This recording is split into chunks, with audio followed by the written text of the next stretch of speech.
በስመ አብ ወወልድ ወመንፈስ ቅዱስ አሐዱ አምላክ አሜን። ውድና የተከበራችሁ የእግዚአብሔር ቤተሰቦች የእናታችን የቅድስት ድንግል ማርያም የአስራት የቃል ኪዳን የአደራ ልጆች እንደምን አደራችሁ፣ እንደምን ዋላችሁ፣ እንደምን አመሻችሁ። አሜን። እግዚአብሔር ይመስገን።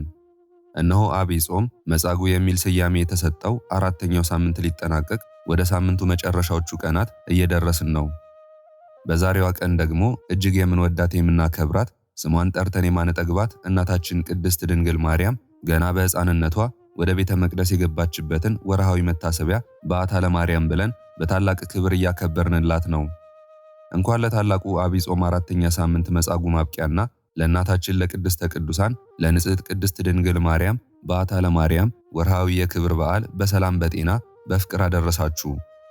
የዛሬው ቆይታችን መንፈስን የሚያድስ የደከመውን የሚያበረታ የቆሰለውን የሚጠግንና በነፍስም በስጋም ጥልቅ ሰላምን የሚሰጥ ነውና እስከ መጨረሻው በማድመጥ የእመቤታችን የቅድስት ድንግል ማርያምና የልጇ የመድኃኒታችን የአምላካችን የኢየሱስ ክርስቶስ የበረከቱ ተካፋይ ትሆኑ ዘንድ በእግዚአብሔር ስም እንጠይቃለን። ጸጋውና በረከቱ ለሁላችሁም ይድረሳችሁ። እነሆ የአራተኛው ዐቢይ ጾም ሳምንት መጻጉዕ ሊጠናቀቅ በጣም ጥቂት ቀናት ቀርተውናል። አሁን ያለንበት ሳምንት የትዕግስትን የተስፋንና የእግዚአብሔርን ጣልቃ ገብነት የምንማርበት ቅዱስና ድንቅ ጊዜ ነው። መጻጉዕ በቤተ ሳይዳ መጠመቂያ አጠገብ 38 ዓመታት ሙሉ ፈውስን ሲጠብቅ የሰውን ጌታ አምላካችን ኢየሱስ ክርስቶስን ሲጠባበቅ ኖሯል። ዐቢይ ጾም አራተኛውን ሳምንት ጨርሰን ወደ አምስተኛው ሳምንት ከመግባታችን በፊት መጻጉዕ በተሰኘው በዚህ የጾም ሳምንት እንድናደርገው የሰጠናችሁን የተግባር አሳይመንት እስካሁን የተገበራችሁ እግዚአብሔር አምላካችን ለመጻጉዕ እንደደረሰለት ሁሉ ለእናንተም ይድረስላችሁ። በተለያየ ምክንያት ላልጀመራችሁም እግዚአብሔር አምላካችን ያላችሁበትን ሁኔታ ተመልክቶ በሁሉ ነገር ከጎናችሁ ይሁን። አሁንም ጊዜው ገና ነውና አሁንም አልረፈደምና በተቀሩት ቀናቶች ውስጥ ማድረግ ትችላላችሁ። ተግባሮቹን ለማስታወስ ያህል ተግባር 1 በየቀኑ ጠዋት ከመኝታችሁ ከመውረዳችሁ በፊት መጻጉዕ የጠበቀበትን 38 ዓመታት በማሰብ 38 ጊዜ አቤቱ ጌታ ሆይ ማረኝ፣ ይቅር በለኝ፣ እግዚኦ መሐረነ ክርስቶስ በማለት የእግዚአብሔርን ምሕረት መለመን ሲሆን ተግባር 2 ደግሞ ቢያንስ ለአንድ ሰው በሕመም ላይ ላለ፣ በችግር ውስጥ ለሚገኝ ወይም በብቸኝነት ውስጥ ላለ ሰው በመደወል በመጠየቅ ወይንም መልእክት በመላክ እግዚአብሔር ካንተ ጋር ነው፣ እግዚአብሔር አምላካችን ከአንቺ ጋር ነው የሚል ይህንንና የመሳሰሉትን የተስፋ ቃል መስጠትና ብቸኝነታቸውን ማስታገስ። ኦርቶዶክሳውያን ከመጻጉዕ መገባደጃ ጋር ተያይዞ በታላቅ ድምቀት የምናከብረው የንጽሕተ ንጹሐን የቅድስተ ቅዱሳን የእናታችን የቅድስት ድንግል ማርያም በዓታ በዓል ነው። በዓታ ማለት መግባት ማለት ነው። ቅዱሳን ወላጆቿ ኢያቄምና ሐና ከረጅም የልጅ ማጣት ሐዘን በኋላ እግዚአብሔር ማኅፀናቸውን ከፍቶ ማርያምን በሰጣቸው ጊዜ አንድ ስዕለት ተስለው ነበር። ወንድም ሆነ ሴት ልጅ ብንወልድ ለአንተ ለቤተ መቅደስ አገልጋይ አድርገን እንሰጣለን አሉ። እመቤታችን ቅድስት ድንግል ማርያም መዋዕለ ጥብ እስክታደርስ ድረስ በእናት በአባቷ ቤት 3 ዓመት ተቀመጠች። ከዚህም በኋላ በ3 ዓመት ልተተ ሕፃናትን ፈጸመች። አበ እመ እያለች ታጫውት ጀመር። ቅዱሳን ኢያቄምና ሐና ከእንግዲህ ወዲህማ ስዕለት መብላት ይሆንብን የለምን ወስደን እንስጥ ብለው ይዘዋት ወደ ቤተ መቅደስ ቢሄዱ ሊቀ ካህናቱ ዘካርያስም ሕዝቡን ሰብስቦ ጉባኤ አድርጎ ሲያስተምር ቆያቸው። ከዚያውም ደርሰው እነሆ ተቀበሉን አሏቸው።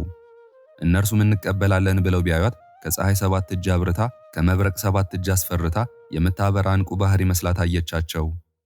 እነርሱም እኛ ምን እናደርጋታለን ምን እናበላታለን ብለው ሲጨነቁ ብላቴናይቱ እመቤታችን ቅድስት ድንግል ማርያም መንፈሳዊ ረሃብ ተሰምቷት ምርር ብላ ለቀሰች። ያን ጊዜ መልአኩ ቅዱስ ፋኑኤል በመሶበ ወርቅ ህብስት ሰማያዊ በብርሃን ጽዋ ስቴ ሕይወት ይዞ ረቦ ታያቸው። ሕዝቡም ሊቀ ካህናቱ ዘካርያስን አባታችን ይህ የወረደው ሰማያዊ ክብር ለአንተ ይሁንና አሉት። ዘካርያስም እሺ ብሎ እጅ ነስቶ ሰግዶ እቀበላለሁ ቢል ሰቀቀበት፣ ወደ ሰማይ ራቀው። ከሕዝቡም እያንዳንዱ እየተነሱ እንቀበላለን ብለው ቢያዩ ወደ ሰማይ ራቃቸው፣ መጠቃቸው። ከዚህ በኋላ ዘካርያስ ሐናን ጠርቶ ለእናንተ ለእንግዶች የወረደ ክብር እንደሆነ ሕፃኒቱን ይዘሽ ወደዚያ ፈቅ ብለሽ ተቀመጭ አላት። እርሷም ሕፃኒቱን ይዛ ወደዚያ ፈቅ ብላ ተቀመጠች። መልአኩም ከራሳቸው ላይ ረቦ አልወርድም አለ። ሁለተኛም ዘካርያስ ሐናን ጠርቶ አምላክ እስራኤል የሚያደርገውን ነገር የሚያውቅ የለምና ሕፃኒቱን ከዚያው ትተሽ አንቺ ወዲህ ነይ አላት። እርሷም ብላቴናይቱን ትታ ወደ እነሱ ሄደች። ያን ጊዜ መልአኩ ቅዱስ ፋኑኤል ወርዶ አንድ ክንፉን ጋርዶ አንድ ክንፉን አጎናጽፎ ህብስቱን አብልቷት ወይኑን አጠጥቷት ወደ ሰማይ አረገ። ሕዝቡም የምግቧ ነገር ከተያዘ ከሰው ጋር ምን ያጋፋታል? ቦታዋ ከቤተ መቅደስ ይሁን እንጂ ብለው ዙፋኑን ዘርግተው ምንጣፉን አንጥፈው መከዳውን ግራና ቀኝ መጋረጃውን አድርገው ከቤተ መቅደስ አኖሯት። ይኸውም የተደረገ በወርሃ ታኅሳስ 3 ቀን ነው። ዕለቱም እመቤታችን ቅድስት ድንግል ማርያም ቤተ መቅደስ የገባችበት ዕለት በመሆኑ በዓታ ተብሏል። ይህ ታሪክ እጅግ ልብን የሚነካ ነው። የ3 ዓመት ሕፃን በተፈጥሮ እናት አባቷን ትታ አትቀርም። ነገር ግን ይህች የተለየች ሕፃን የመላእክት እህት የዓለሙ ሁሉ ቤዛ የሆነችው ማርያም ወደ ቤተ መቅደስ መወጣጫ ደረጃዎች ስትደርስ ወደ ኋላዋ ዞር ብላ ኢያቄምና ሐናን እያየች አላለቀሰችም። ይልቁንም በመንፈስ ቅዱስ ተመርታ በደስታና በፈንጠዝያ እንደ አንዲት ትልቅ ሰው ደረጃዎቹን ሮጣ ወጣች። እመቤታችን ቅድስት ድንግል ማርያም መላእክት ምግቧን እያመጡላት ህብስት ሰማያዊ እየተመገበች ስቴ ሕይወት እየጠጣች እያመሰገኗት ሰምና ወርቅ እየፈተለች እያስማማች 12 ዓመት በቤተ መቅደስ ተቀመጠች። እመቤታችን ቅድስት ድንግል ማርያም በቤተ መቅደስ ሳለች ትበላው የነበረው ህብስት ሰማያዊ፣ ትጠጣው የነበረው ስቴ ሕይወት የት የተገኘ ነው ቢሉ በገበሬ እጅ ያልተዘራ በሰው እጅ ያልተሰራ በእግዚአብሔር እጅ የተፈጠረ ያማረ የተመረጠ ነው እንጂ። እመቤታችን እግዝእትነ ማርያም በቤተ መቅደስ ሳለች አይሁድ ተሰብስበው መከሩ። ምክሩስ እንዴት ነው ቢሉ ቀድሞ ሳሚናስ ሙት የተነሳለት የነገረንን ነገር ረሳችሁትን? ሰማይ ምድርን እምቅ አየርን የፈጠረ አምላክን ትወልዳለች ብሎ ነግሮን አልነበረምን? የኢያቄምና የሐና ልጅ እኛንም እስከ መቼ ድረስ ባሮች አድርጋ ትገዛናለችና ዛሬውኑ ገድላችሁ ውሃ ውስጥ ጣሏት ብለው ሰደዷቸው። እነሱም እንገድላለን ብለው ቢሄዱ ቤተ መቅደሱ 4 ማዕዘን እሳት ሆኖ መላእክትም ሰይፋቸውን መዘው ረበው ታዩአቸው። እነርሱም እርሷንስ እሳት ፈጃት ብለው ያዩ ዘንድ ተመልሰው ወደ የቤታቸው ሄዱ። በበነጋው አይሁድ ከቤተ መቅደስ ቢደርሱ እመቤታችን ቅድስት ድንግል ማርያምን እዛው አገኟት። ተመልሰው ሄደው እነዚያን የላኳቸውን ሰዎች ጠርተው ምነው ገድላችሁ ከውሃ ውስጥ ጣሏት ብለናችሁ አልነበረምን? ምነው ትታችኋት መጣችሁ? አሁንም ሂዱ ግደሉና ከውሃ ጣሏት ብለው መለሷቸው። እነርሱም እንገድላለን ብለው ቢሄዱ መንገዳቸው ዱር ገደል ባህር ሆኖ ቆያቸው። ተመልሰው ሄደው ቢነግሯቸው ይህን ሁሉ የምትጫወትብን በአስማቱ አይደለምን? የእሷን አስማት የሚያጠፋ አስማተኛ እንፈልግ እንጂ ብለው እየራሳቸው ቢበተኑ መጥቁል የሚባል አስማተኛ ምትሃተኛ አገኙ። ከዚያውም ደርሰው በሐናና በኢያቄም በእኛ መካከል ትፈርድልን ብለን መጥተናል። እነርሱ ጌቶች እኛን ባሮች አድርገው ሊኖሩ ሥራ እየሰራ ያሉ አሉት።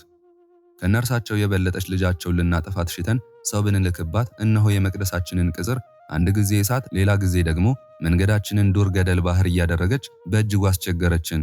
እሷን ታጠፋልን ብለን መጥተናል አሉት። እርሱም ይህማ ምን ይቸግረኛል? ፍጡርን ሁሉ እኔ አዘዋለሁ። ና ብለው ይመጣል፣ ሂድ ብለው ይሄዳል። ዋጋዬንማ ከሰጣችሁኝ እሺ እርሷን አጠፋላችኋለሁ አላቸው። እነርሱም እርሷንማ ታጠፋህልን ዋጋህንን ካተቀበለን ብለው 30 ምዝምዝ ወርቅ 30 ብር 7 ፈረስ 40 በግ 70 ፍየል 80 ጊደር 300 አልባሳት አድርገው ሰጡት። መጥቁልም ቤተ መዛግብቱን ከፍቶ አገባለሁ ብሎ መለስ ብሎ ቢያየው ብሩ ወርቁ ዝጎ አፈር በልቶት አፈር ዱቄት ሆኖ አልባሳቱን ብል በልቶት አገኘው። እርሱም የኢያቄምና የሐና ልጅ ማርያም ሳልቀድማት ቀደመችኝ ብሎ በንዴት እጁን ጸፋ፣ ተበሳጨ። ደቂቀ እስራኤልን ጠርቶ አንዳንዱን እያነሳ ያሳያቸው ጀመር። እነርሱም እኛም አላልንህምን? አንተ እርሷን ታጠፋልናለህን? ወይንስ የገንዘባችንን ነገር እንዴት ታደርግልናለህ? ብለው አስጨነቁት። እርሱም ቆዩኛ እንዴ የእርሷንስ ነገር አሁን በመንፈቀ ሌሊት አሳያችኋለሁ። ይልቁንስ ከሰዎቻችሁ ጎበዙን መርጣችሁ 370 ሰው ስደዱልኝ አላቸው። እነርሱም ሰደዱለት። እርሱም ወንዝ ወርዶ ደም ሰውቶ 370 አጋንንትን ስቦ አውጥቶ ጠየቃቸው። ይህስ እንዴት ነው ቢሉ የኢያቄምና የሐና ልጅ ማርያም ይህን ያህል ገንዘብ አጠፋችብኝ፣ አሁንስ የገንዘቤን ነገር እንዴት ታደርጉልኛላችሁ? እርዱኝ እንጂ አላቸው። አጋንንትም የማይሰሩትን እንሰራለን ማለት ልማዳቸው ነውና ምን ይቸግረናል? ሰማይን አውርዱ ብትለን እናወርድልሃለን፣ ምድርን ጠቅልሉ ብትለን እንጠቀልልልሃለን፣ ምን ይቸግረናል? እሺ እንረዳሃለን አሉት። መጥቁልም በመንፈቀ ሌሊት እርዱኝ ያላቸው አጋንንትም ጨለማ ደስታቸው ነውና እሺ ብሎ መጡለት። አጋንንት በፊት መጥቁል በመካከል አይሁድ በኋላ ሆነው ነጋሪት እየተመታ እምቢልታ እየተነፋ እመቤታችን ቅድስት ድንግል ማርያምን ለመግደል ለቤተ መቅደስ 2 ምንጻፈ ሐጽ ሲቀራቸው ዓለም ከተፈጠረ ጀምሮ እስከዚያ ድረስ ያልታየ ያልተደረገ ያልተነገረ መብረቀ ነጎድጓድ ወርዶ አጋንንትንም መጥቁልንም አይሁድንም ቀጥቅጦ አጠፋቸው። እመቤታችን ቅድስት ድንግል ማርያም በማግስቱ ወጥታ አይታ መጥቁል ሆይ እኔን አጠፋ ብለህ መጥተህ አንተ እንዲሆንህ ከአንተ መከራ መዓት ያወጣኝ አምላክ ይክበር ይመስገን ብላ ፈጣሪዋን አመሰገነች። ከዚህም በኋላ በድኑ ለዝክረ ነገር የ3 ቀን መንገድ እየሄደ ይሸት ጀመር። እመቤታችን ቅድስት ድንግል ማርያም እቡ ስሙን ብትደግምበት መሬት ተከፍታ ዋጠቻቸው፣ ከነስጋቸውም ወደ ሲኦል ወረዱ። ከዚህም በኋላ እመቤታችን ቅድስት ድንግል ማርያም እጅግ ታፈረች፣ ተፈራች፣ የሚናገራት ሰው ጠፋ። እመቤታችን ቅድስት ድንግል ማርያም ለመልካም ወዳጅ ደግ ናት። ለጠንቋይና ላስጠንቋይ ግን በሕይወተ ሥጋ ሳሉ ንስሐ ካልገቡ በቀር ዘላለም ዓለም በገሃነመ እሳት ወርደው እንዲቀሩ እንዳታማልዳቸው ቃል ገብታለች። እናታችን ድንግል ማርያም ልጇ የሰጣትን የምህረት ቃል ኪዳን ተጠቅማ በሰው ልጆች ላይ የሰራችው ተአምር ተነግሮ አያልቅም። ከባህር አሸዋ ከሰማይ ከዋክብት ይበዛል። እመቤታችን ቅድስት ድንግል ማርያም በላይ ሰው በሊታውን አድናለች። በዘመኑ ሰውን በመብላት የታወቀ 78 ሰዎችን በልቶ የጨረሰ ጨካኝ ሰው ነበር። በመጨረሻም አንድ በረሃብ የደከመ ለማኝ ውሃ ሲጠይቀው ሊበላው ወደደ። ለማኙ በእግዚአብሔር ስም አለው፣ አልሰማውም። በሚካኤል በገብርኤል እንዲሁም በሌሎችም ጻድቃን ስም ለመነው፣ አልሰማውም።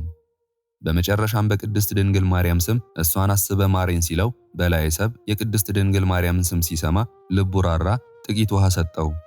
ታዲያ ይህ ሰው ሞቶ ነፍስ ወደ ሲኦል ልትወርድ ስትል ቅድስት ድንግል ማርያም ያቺን በስሟ የሰጣትን አንዲት ጠብታ ውሃ በሚዛን አስቀምጣ ነፍሱን ከሲኦል አውጥታ ወደ ገነት አስገባችው። እመቤታችን ቅድስት ድንግል ማርያም ጌታን አዝላ ወደ ግብጽ በምትሰደድበት ጊዜ አንድ ውሻ በውሃ ጥም ምላሱ ወጥቶ አየች። እጅግ ርኅርኅት የሆነችው እናታችን በጫማዋ ውሃ ቀድታ ውሻውን አጠጣችው። ለእንስሳት እንኳን እንዲህ የምትራራ እናት በእሷ ስም አምነን ስሟን ጠርተን ስንለምናት እኛን ልጆቿንማ እንዴት አትራራልን? እመቤታችን ቅድስት ድንግል ማርያም የማርያም ግብፃዊት ንስሐ ሰምታለች። በኃጢአት ዓለም ውስጥ ተዘፍቃ የነበረችው ማርያም ግብፃዊት ወደ ኢየሩሳሌም ቤተ መቅደስ ልትገባ ስትል የማይታይ ኃይል ከለከላት። የሕይወቷን ርኩሰት ተረድታ በቤተ መቅደሱ አፍ ላይ ወዳለው የቅድስት ድንግል ማርያም ስዕል ተመልክታ በእንባ ተማጸነች። አንቺ ንጽሕት ነሽ፣ እኔ ግን ርኩስ ነኝ፣ አደራሽን አስገብኝ አለች። ቅድስት ድንግል ማርያምም መንገዱን ከፈተችላት። ማርያም ግብፃዊትም ንስሐ ገብታ በረሃ ወርዳ ታላቅ ቅድስት ለመሆን በቃች። እናታችን ቅድስት ድንግል ማርያም አምላክን በመውለዷ ያገኘችው የእናትነት ባለሟልነት አላት። እሷ መለመን፣ ልጇ ደግሞ መፈጸም ልማዳቸው ነው። እመቤታችን ቅድስት ድንግል ማርያም ሰላምን ትሰጠናለች። ልባችን በሐዘን በጭንቀትና ግራ በመጋባት ሲሞላ ስሟን ስንጠራ ነፍሳችን እረፍት ታገኛለች። እነሆ እመቤታችን ከበሽታ ትፈውሳለች። ልክ መጻጉዕን እንደፈወሰው አምላክ እሷም በአማላጅነቷ የነፍስና የሥጋችንን ቁስል በሐኪም ያልተገኘውን ደዌ ታስወግዳለች። እመቤታችን ትጠብቀናለች። በመንገዳችን ላይ ካለ ከሚታይና ከማይታይ አደጋ እንደ እናት ክንፍ ሆና ትጠብቀናለች። የብርሃን እናት፣ የሕይወት መገኛ፣ የሰላም ወደብ ቅድስት ድንግል ማርያም ሆይ ስምሽን ስንጠራ ነፍሳችን ይረካል። መልክሽን ስናስብ ልባችን በደስታ ይዘላል። አንቺ እኮ የፍጥረት ሁሉ ኩራት ነሽ። የማይያዘውን እሳት በማፀንሽ ተሸክመሽ ያልተቃጠልሽ እጹብ ድንቅ ጸጳጦስ አንቺ ነሽ። የያዕቆብ መሰላል ምድርና ሰማይን ያገናኘሽ፣ አምላክን ከሰው ያስታረቅሽ የሰላማችን ድልድይ አንቺ ነሽ። ብርሃን ለተጠማው ዓለም እውነተኛውን የጽድቅ ፀሐይ ኢየሱስ ክርስቶስን ያስገኘሽልን የምስራቃችን ደጅ አንቺ ነሽ። የተዘጋጀችው የሕዝቅኤል በር፣ የሙሴ ጽላት፣ የአሮን በትር፣ የዳዊት መሰንቆ፣ የሰለሞን አክሊል አንቺ ነሽ። ዝናሽ ከዓለም ዳርቻ እስከ ዳርቻ የተሰማ፣ ክብርሽ ከመላእክት ክብር የላቀ፣ አምላክ ያከበረሽ ኃያል እናት ሆይ እናመሰግንሻለን፣ ከፍ ከፍ እናደርግሻለን፣ እንወድሻለን። በንጽህናሽ ፊት ቆመን በእናትነት ፍቅርሽ ተማምነን እንዲህ ብለን እንለምንሻለን፣ እንማጸንሻለን። እናታችን ሆይ እኛ ልጆችሽ ዛሬ በፊትሽ ቆመናል። ርኅርኅት እናት ሆይ አደራሽን የሐዘናችንን እንባ በንጹህ እጆችሽ አብሺልን። ወይን እኮ አልቆባቸዋል ብለሽ በቃና ዘገሊላ ሰርጉን ከውርደት እንዳዳንሽው ዛሬም በየቤታችን ያለውን በየልባችን ውስጥ ያለውን የጎደለ ነገር ሙይው። የጎደለውን የጤና የሰላምና የፍቅር የገንዘብ የመግባባት ወይን የልጅሽ ቸርነት እንዲሞላልን አንቺ ለምኝልን። ነፍሳችን ደክማለችና እረፍት ስጫት። ዓለም በውጣ ውረድ በጦርነትና በጭንቀት ስትታመስ አንቺ ግን የሰላም ዝናብን በላያችን ላይ አዝንቢ። ዛሬ በዓታ ለማርያም ነውና እባክሽን እናታችን ማርያም ወደ ቤተ መቅደስ በደስታ እንደገባሽ ዛሬ ደግሞ በበረከትሽ በምህረትሽ በተአምራትሽ ወደ እያንዳንዳችን ሕይወት ወደ ትዳራችን ወደ ሥራችን ወደ ቤታችን ግቢ። አሜን። ኦርቶዶክሳውያን ይህንን የተስፋ የፍቅርና የምስጋና መልእክት እስከዚች ደቂቃ ድረስ በትዕግስት ያዳመጣችሁ ውድ የእግዚአብሔር ቤተሰቦች እግዚአብሔር አምላካችን የምታስቡትን የምትመኙትንና በልባችሁ ውስጥ የያዛችሁትን በጎ ሐሳባችሁን ሁሉ ይፈጽምላችሁ። የመጻጉዕን የአልጋ ቁራኝነት የቀየረ ጌታ የእናንተንም የሕይወት እክል አሁን ባላችሁበት ሰዓት ይቀይርላችሁ። በዓታ ለማርያምን በማሰብ ስሟን የጠራችሁትን ሁሉ የድንግል ማርያም አማላጅነት፣ የቅዱስ ሚካኤል፣ የቅዱስ ገብርኤል፣ የሁሉም ጻድቃን ሰማዕታት፣ የቅዱሳን መላእክት ተራዳይነት አይለያችሁ። በቤታችሁ ሰላም፣ በጓዳችሁ በረከት፣ በስራችሁ ስኬትን፣ በጤናችሁ ፍጹም ፈውስ ይሁንላችሁ። ሐዘናችሁ ወደ ደስታ፣ ለቅሷችሁ ወደ እልልታ ይቀየር። የጀመርነውን ጾም በሰላም አስፈጽሞ ትንሣኤውን በደስታ ለማየት ያብቃችሁ። በቀጣይ ሳምንት ወደ ደብረ ዘይት ወደ 5ኛው ሳምንት ስንገባ በጌታችን መምጣት ተስፋ በመንግሥተ ሰማያት ዝግጅትና በእውነተኛ መንፈሳዊ ትጋት የምንመላለስበት ያድርግልን። የእግዚአብሔር ጸጋ፣ የቅድስት ድንግል ማርያም አማላጅነት፣ የቅዱሳን መላእክት ጥበቃ ከሁላችንም ጋር ይሁን። እመቤታችን ቅድስት ድንግል ማርያም አዛኝቷ ርኅርኅቷ እናታችን በሰላም ታሳድረን፣ በሰላም ታውለን፣ በሰላም ታስመሸን። አሜን።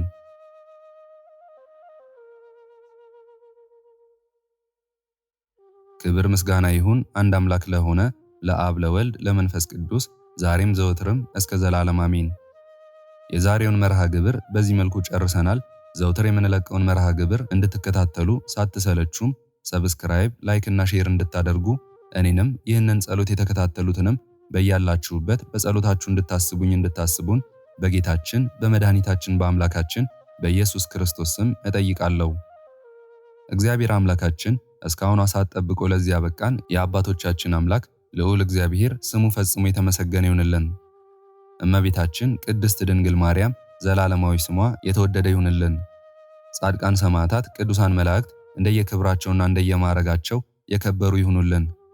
ይህንን ጸሎት ምስጋና ወይም ቃል እግዚአብሔር በቅርብም በአካል በሩቅም በያላችሁበት ስትከታተሉ ለቆያችሁ በኋላም ለምታደምጡ በአሜነ በረከት ለተሳተፋችሁ በሙሉ በጸሎት እንድናስባችሁም ለጠየቃችሁን ወለተ ማርያም፣ ገብረ ሥላሴ፣ ፍቅርተ ማርያምና ወለተ መስቀል፣ ወለተ መድህን፣ ሰብለ ወንጌል፣ ወለተ ሥላሴ፣ ወልደ ያሬድ፣ ወለተ መድን፣ ገብረ መድን፣ ወለተ ማርያም፣ ወለተ ሥላሴ፣ አመተ ዮሐንስ፣ አስቴር፣ ደስታና ገነነ፣ የሺና ድንቅነሽ፣ ሰይፉና አለሚቱ፣ ወለተ ብርሃን፣ ወለተ ማርያም፣ ሰይፈ ሚካኤል፣ ብርቱካን፣ ዓለም፣ ጎሳ፣ አቡሽ፣ ጫላ፣ ወለተ ማርያም፣ ኢሩተ ሥላሴ፣ ገብረ መድን፣ ወልደ ሰማዕት፣ ተክለ ወልድ፣ ወለተ ተንሳይ፣ ወለተ ሥላሴ፣ አጸደ ማርያም፣ እህተ ሚካኤል፣ ኃይለ ማርያም፣ አስካለ ማርያም፣ ቀጸላ ማርያም፣ ወለተ ማርያም፣ ወለተ ሐና፣ ወለተ ሐና፣ ገብረ ሥላሴ፣ ፍቅርተ ማርያም፣ ኪዳነ ወልድ፣ ወለተ አረጋይ፣ እህተ ማርያም፣ አመተ ሥላሴ፣ ወልደ ሩፋኤል፣ ወለተ ቁስቋም፣ ትርሲተ ድንግል፣ እህተ ጻድቅ፣ ሳህለ ማርያም፣ ወለተ ሰንበት፣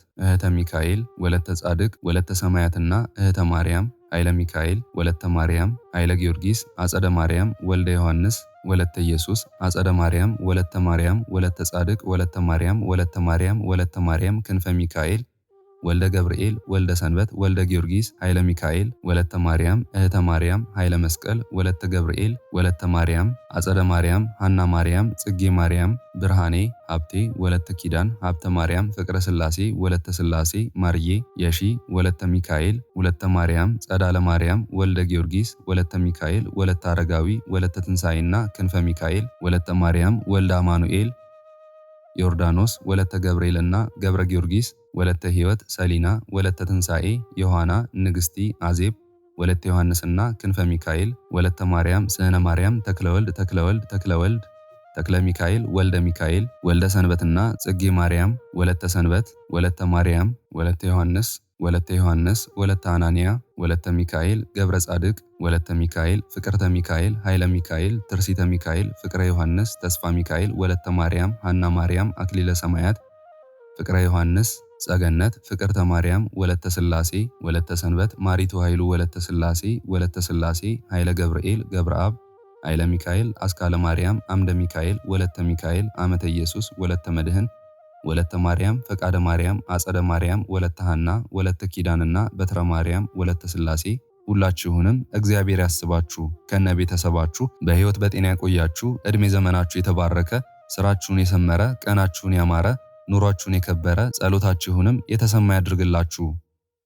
እንዲሁም በአካል በስጋ የተለዩንን ወልደ ሰማያት ሙሉ ማሞ ወለተ ሥላሴ ኃይሉ ገብረ ሥላሴ ወለተ ማርያም ወለተ ጽዮን ወልደ ሰማያት ሳህለ ማርያም መንበረ ማርያም እግዚአብሔር አምላካችን ነፍሳቸውን ይማርልን፣ በአጸደ ሕይወት በገነት በመንግሥተ ሰማይ ያሳርፍልን። አነሳስቶ ላስጀመረን አስጀምሮም ላስፈጸመን ለልዑል እግዚአብሔር ክብርና ምስጋና ይግባው ዛሬም ዘወትርም ለዘላለሙ አሜን። አቡነ ዘበሰማያት